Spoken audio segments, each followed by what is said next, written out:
आपण करणार आहोत वांग्याचं भरीत। त्यासाठी आपल्याला लागणारे 5-6 वांगी, त्याच्यानंतर लसूणच्या पाकळ्या आपल्याला सोलून घ्यायच्या आहेत।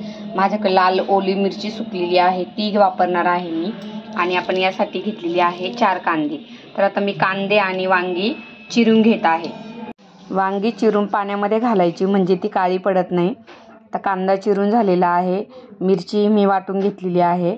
कढई गरम करायला ठेवा व त्यावर तेल गरम करायला ठेवा आणि त्यानंतर आपल्याला कढीपत्त्याची फोडणी घालायची आहे। आणि यावर आता आपल्याला कांदा चांगला परतून घ्यायचा आहे।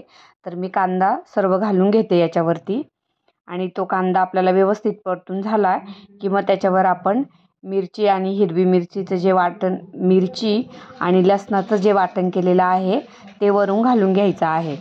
तर आता पाहू शकता तुम्ही कांदा असा लालसर झाला की आता आपण मिरची घालूया।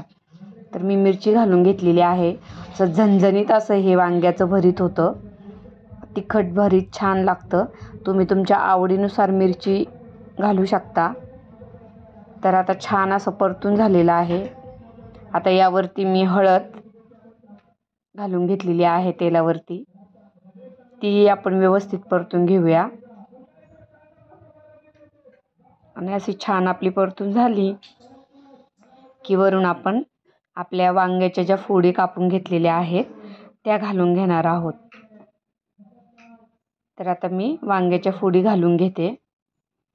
असं वांग चिरून केलं, भरीत असं चिरून केलं की त्यात आपल्याला वांग खराब वगैरे निघलं तर व्यवस्थित दिसतं, म्हणून मी नेहमी असं चिरून वांग्याचं भरीत करते।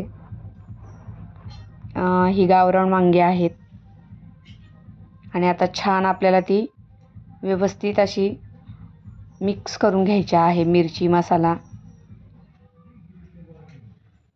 यावर अशी चिरलेली कोथिंबीरही घालायची आहे आपल्याला।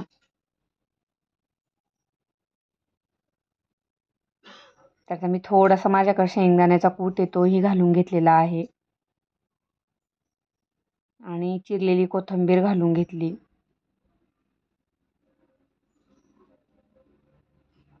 आणि आता असं मस्त परतून घ्यायचं आणि चांगलं परतून झालं की मग आपण ह्याच्यावर झाकण ठेवून 4-5 मिनटं हे वांग शिजून देणार आहे। अगदी झटपट होणारी रेसिपी आहे आणि टेस्टी लागते, भाकरीबरोबर खूप छान लागते।